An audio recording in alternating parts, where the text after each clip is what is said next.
काफी इम्प्रूवमेंट है पहले से, मतलब 80 to 90% इम्प्रूवमेंट है सर। ठीक है, मैं आपको आगे का मेडिसिन भेज।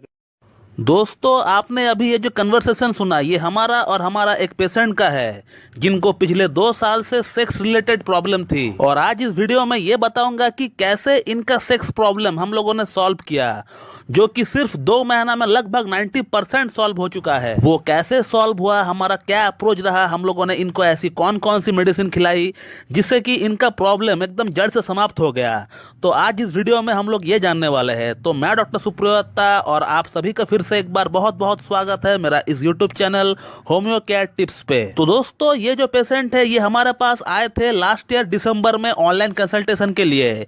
इनको भी वही कॉमन प्रॉब्लम्स थी जो कि सेक्सुअल प्रॉब्लम्स के अंतर्गत देखी जाती है, like erectile dysfunction, premature ejaculation, lack of libido. तो यही सब प्रॉब्लम्स ये पेशेंट भी फेस कर रहा था। और मेरे पास आने से पहले इनका बहुत जगह से इलाज भी चला। उनमें से 2 बड़े यूट्यूब के सो कॉल्ड होम्योपैथ भी थे जिनका वीडियोस आप लोग बड़ी चाह से देखते हो। मगर दुख की बात यह है कि किसी एक भी होम्योपैथ ने इनका केस को सही से रीड ही नहीं कर पाया, पढ़ ही नहीं पाया। ये जो पेशेंट है ये केस टेकिंग के दौरान बार बार एक ही बात को रिपीट कर रहा था, बार बार एक ही बात को दोहरा रहा था।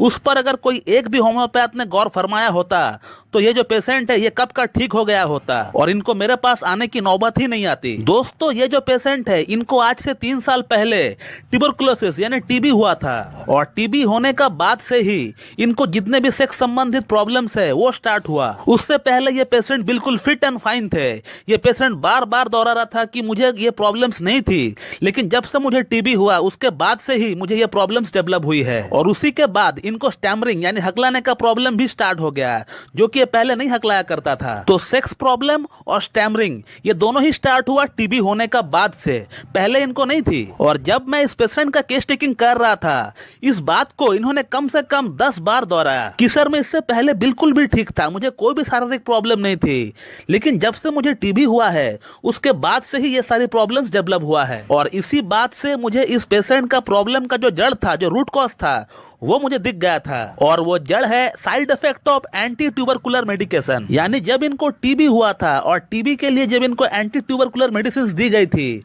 उसी इंग्लिश मेडिसिन का ये साइड इफेक्ट है। तो अगर आज मेरा ये वीडियो कोई होम्योपैथ देख रहा है तो हमेशा एक चीज को याद रखे, when you ever come across patient who have suffered from bad effects of anti tubercular medication, so please in such cases do remember a drug name which is known as streptomycin. Streptomycin ये जो medicine है ये TB patient में ही दी जाती है। But जब आपको कोई ऐसा पेशेंट मिले कि इंग्लिश ट्यूबरकुलर मेडिकेशन के बाद अगर कोई साइड इफेक्ट चालू होता है पेशेंट में, और वो साइड इफेक्ट कुछ भी हो, टॉप टू बॉटम कुछ भी हो सकता है। इस केस में मैंने सेक्सुअल प्रॉब्लम और स्पीच प्रॉब्लम के लिए स्ट्रेप्टोमाइसिन का इस्तेमाल किया है, लेकिन आपका पेशेंट को अगर कोई और प्रॉब्लम है, फ्रॉम टॉप टू बॉटम कुछ भी प्रॉब्लम हो सकता है, तो फिर आप आंख बंद करके स्ट्रेप्टोमाइसिन के बारे में सोचिएगा। लेकिन element after bad effects of anti tubercular medicine ही होनी चाहिए, तभी स्ट्रेप्टोमाइसिन काम करेगी, अदरवाइज नहीं। और इस पेशेंट को मैंने स्ट्रेप्टोमाइसिन 200 और 1 mg का एक सिंगल डोज ही दिया है अब तक। और आज तकरीबन 2 महीना हो चुका है इनका ट्रीटमेंट हमारे पास चलते हुए,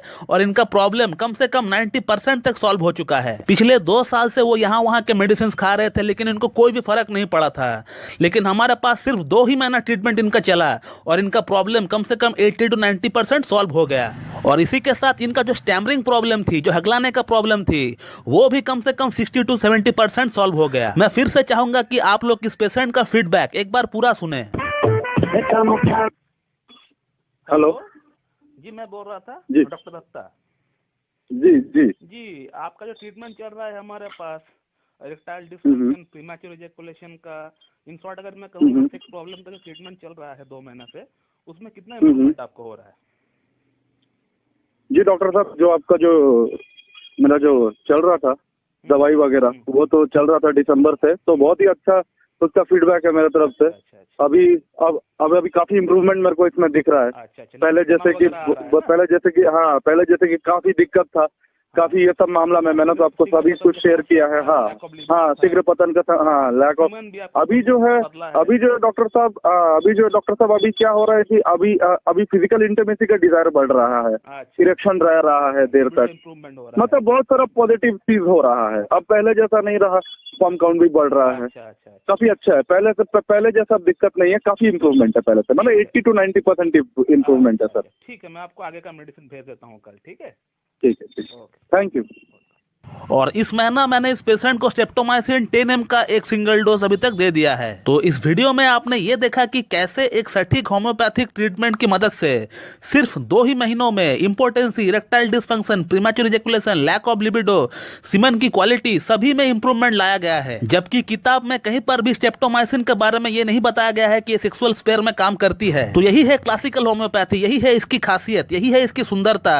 यहाँ पहले से कोई भी रेमेडी सेलेक्ट नहीं रहता है हमारे लिए, और इसीलिए होम्योपैथी में medicine case to case, person to person vary करता है। Fixity of ideas doesn't work in homeopathy. जब भी कोई पेशेंट आता है तो हमें नई तरीके से फिर से स्टार्ट करना पड़ता है उसके लिए। तो दोस्तों, मैं इस वीडियो को यहीं पे एंड करता हूं। So thank you very much and have a good day.